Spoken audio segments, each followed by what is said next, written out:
Early November 2016, Long Beach, California.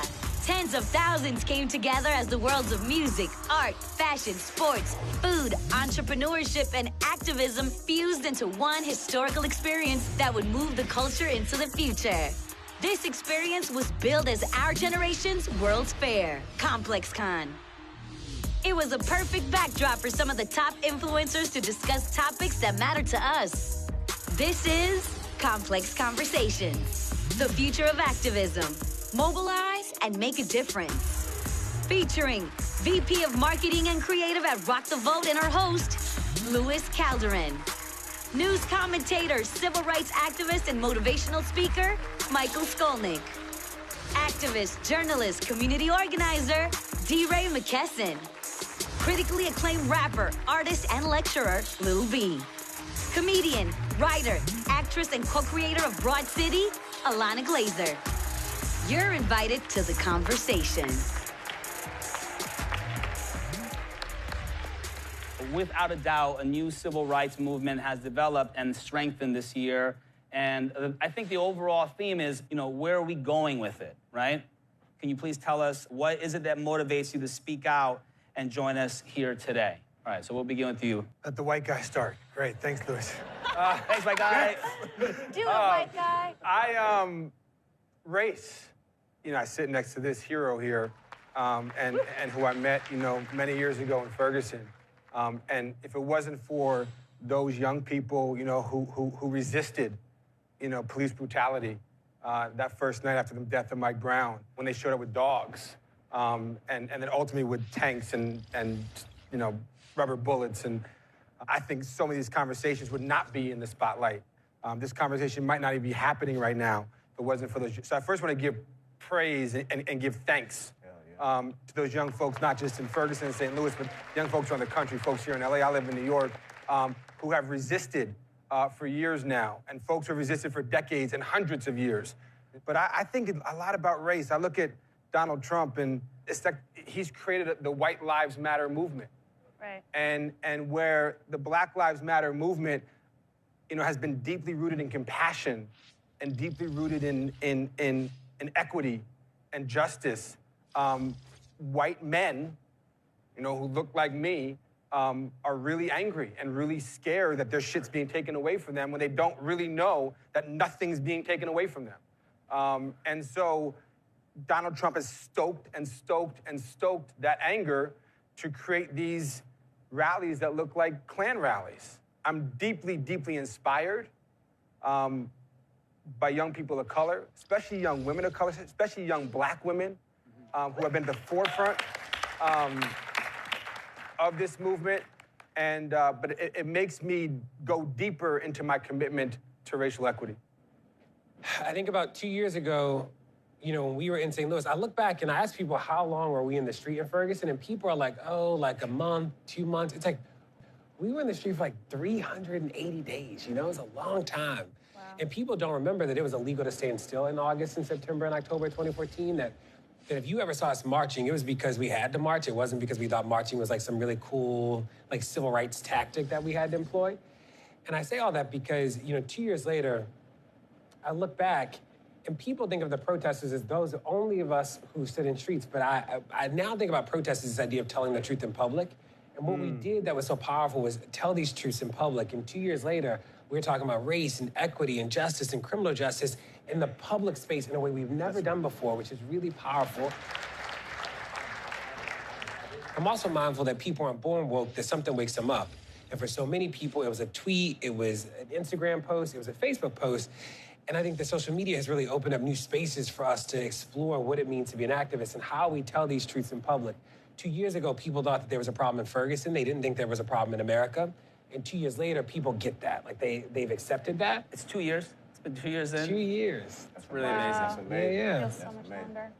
When you ask this question of what keeps me up at night, I think that the awareness battle we have won, but this is where we've seen movements die, right?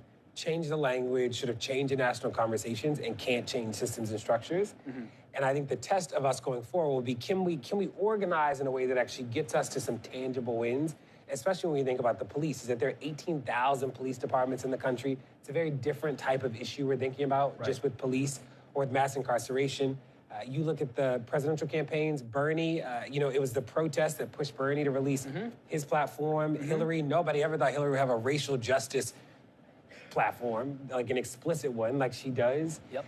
So I think that we've seen the power of people to force the conversation. I think the test will be, can we change systems and structures at scale in a way that leads to demonstrable impact? I think we can, but I think that'll be the test.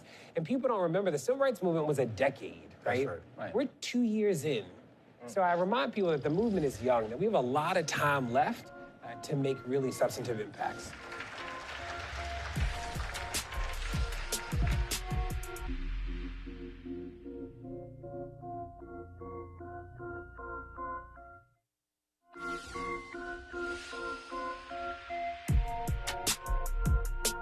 It is up to us, people in this platform, celebrities, people with reach, to be able to continue to help educate a young voter moving forward.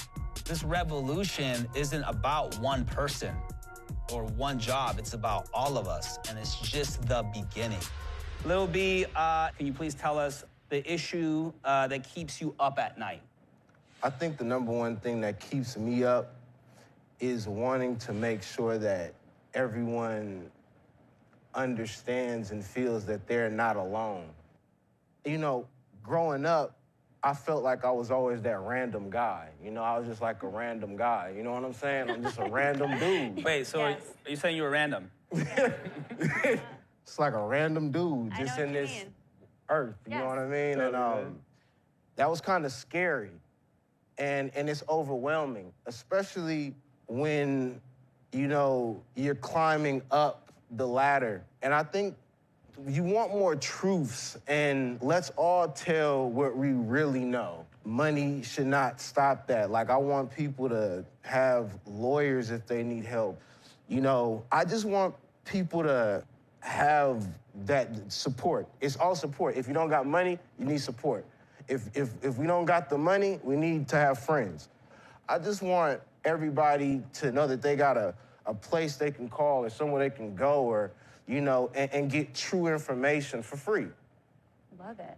Real information. Okay, so there is a group of people in this country and this world who are ready to move forward. And then there's a group of people who are digging their heels into the sand, white dudes, but also anybody can fall in this category. Women, people of color, I mean, anybody who's like, yikes, I know what's familiar to me on TV, and I'm comfortable with that. This is like an era. Are we moving forward or are we moving backward? And what's keeping me up these days is, you know, this group that says that America used to be great when shit was less equal, and, you know, women and people of color were more, you know, considered more property than they are today. Those people are still going to be there. I just want to have people keep talking about it so it changes more quickly, I hope.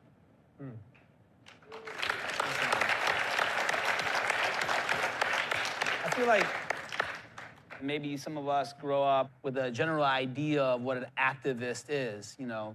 I think it's really changed, right? We're all wearing multiple hats when we're out there and fighting for these issues that keep us up at night. Right. What do we define as activists? Is a person out here who's got 100 people on Twitter, or is that person an activist as well? Like, and if so, I want to be able to make sure that they feel that they know that, because this does multiply, it does ripple. Yeah. I'll just take a moment and say before I start that B is a legend on Twitter, and Yeah, icon. follows, Icon. you know, Hall of Fame, his, Hall of like, Fame. His stamp of approval means a lot in the Twitter sphere, so stoked to finally meet you. Thank you. I think about a couple things. One is about tools. So we just have different tools than people have ever had before. So I had 800 followers in August of 2014. I have 500,000 now. I get about 200 million impressions every 30 days. And like the civil rights movement, they just didn't have that, right? There was no mechanism for them to talk to 100,000 people any moment they wanted to. It like didn't exist. Right. And people don't remember that in the civil rights movement, one of the reasons that they protested protested during the day was not only because it was safer, but it was because they needed to take the video reel to the newsroom to get on the nightly news, right? Where somebody now can like post a video and you just go. Yeah, so like we just have access to different tools, which is really powerful. I think about Twitter as the friend that's always awake, which is why I tweet so much, right? Because it's like, I need lotion and like, don't kill black people, or like things I believe all of them at once, which is real. The second thing, though, is that we are, I think, pushing the boundaries of what it means to be an activist, right? Somebody's always listening. And that because we're not born woke, something wakes us up. Like you having that one incredible tweet, like really that speaks to some people. And I think about myself. Again, I had 800 followers in August of 2014. I was just out there tweeting because like I didn't know who else to tell, and that was like important to me. And I think that that's real. And I think that I worry about the way we police what it means to be a protester, right? That there's some people that sort of offer this notion of your proximity to trauma, right? That if you know the poorest people, the most marginalized people, that you're the most authentic sort of activist or organizer. And I think about myself, both of my parents were drug addicts. My father raised us. My mother left when I was 3. That doesn't necessarily make me a better organizer or an activist. It makes me somebody who has closer proximity to trauma. I think about this work as people who have proximity to the work, right? There's some people who are doing incredible things that they've seen a problem and they've tried to do something to address it. And that, to me, is what it means to be an activist. Right. Yeah.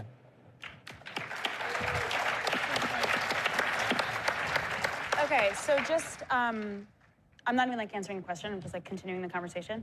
So being committed to growing, like, okay, I saw that and I want to get better. And that commitment can also be to being, like Oprah says, your like best self, being the best version of yourself and rising to the opportunity, being the best, dopest, rich in character, you know, most educated version of yourself is also activism. That's right.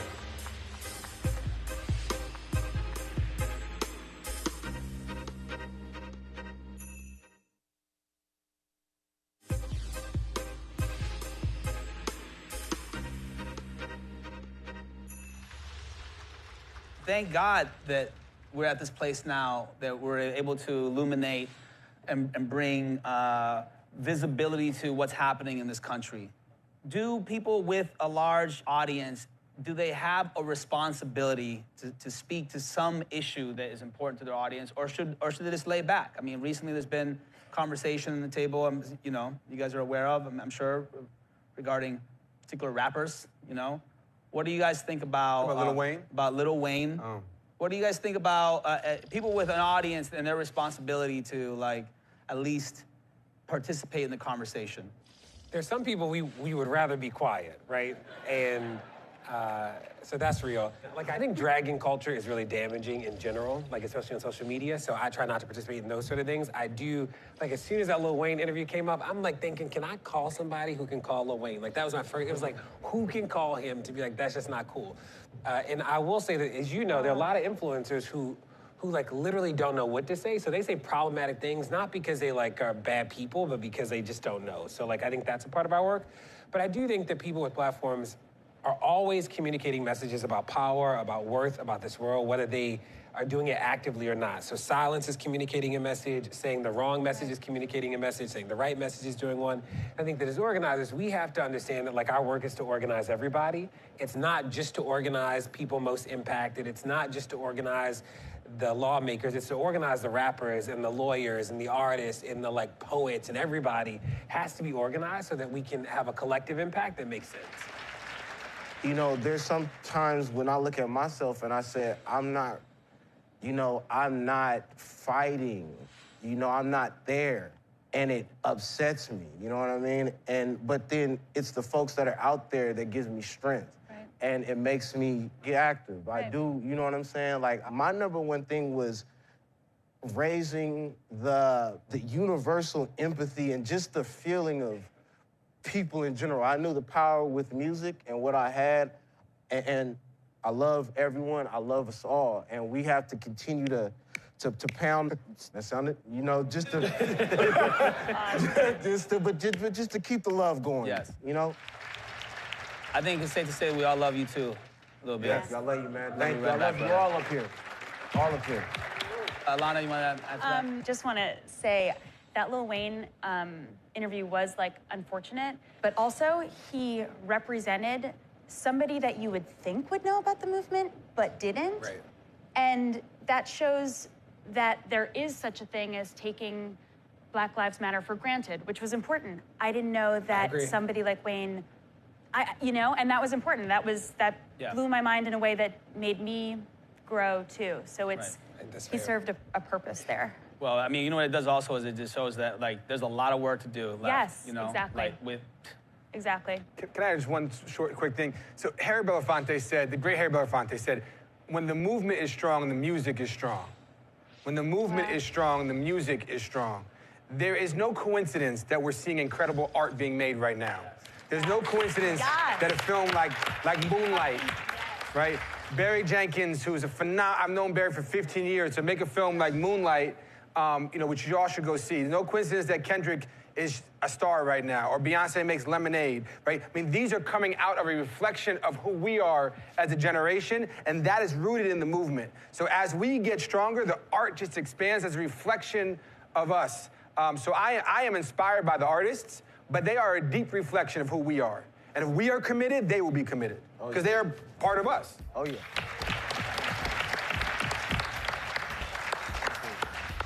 I think it raised really important points and conversations that a lot of young people need to have, and I think that the people that they chose to be on the panel represented a lot of different perspectives, and I think that was really great.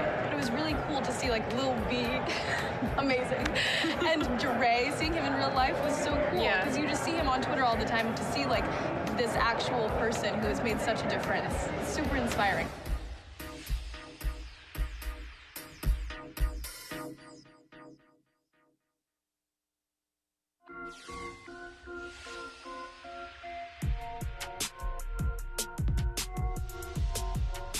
Celebrity involvement, I feel like there's a responsibility. I think it's really important that they do, because they have so many people that they're able to reach, you know? We do need role models. We do need people that are, like, not so self-focused to show us, like, hey, we're all in this together. Let's, as a collective, move it forward for equity and equality for all of us. What are we planning to do to continue fighting and speaking these truths and speaking the truth to power as activists? We need these people to, like, be able to feel empowered to do so. Yeah, I didn't get a call from Harriet Tubman that told me, like, DeRay, you were an activist today. We didn't read the, you like... You didn't get that call? I missed it. I don't know. People saw a problem and started to do something about it. And, like, we tried and made a million mistakes and kept going. And, like, I want people to know that they already have permission, right? That, like, you start where you are and you have permission already. Right. That's awesome. The bass god, the bass god.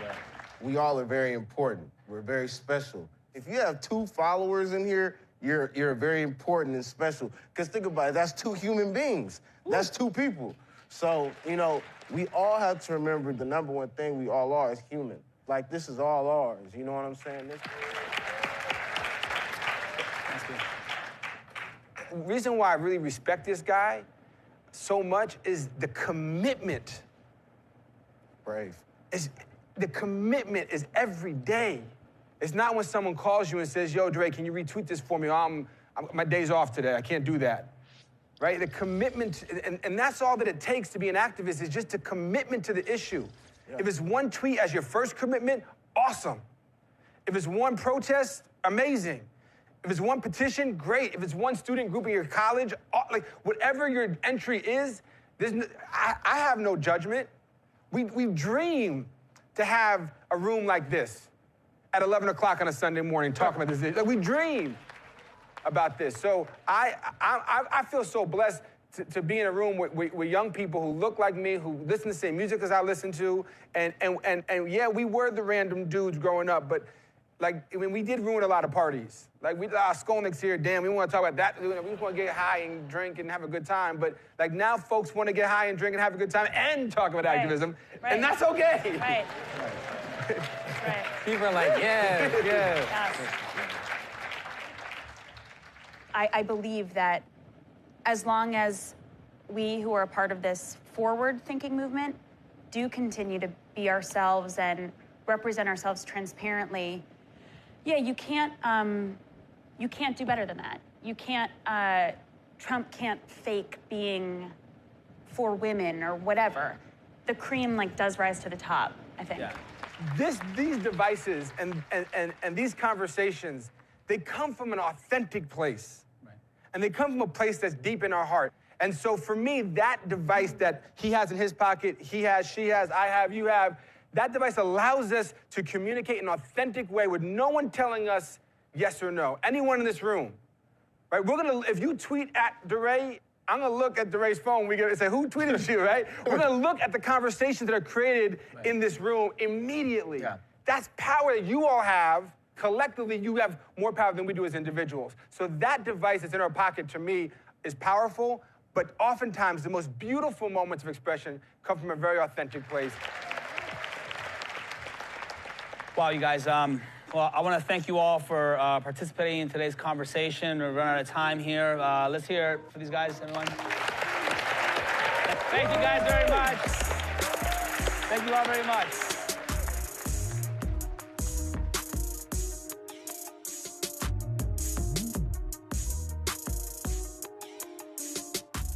I think that it was, really cool that they said, hey, you can be an activist. Even if it's on social media, you still have an influence on the people that follow you, because in the end, they're still humans. They're still looking at your newsfeed, and they're still reading what you put on. It doesn't mean that you have to be on the front line. You can do it in your own way, even if it's subtle. So that was a really interesting point and a very valid one, too.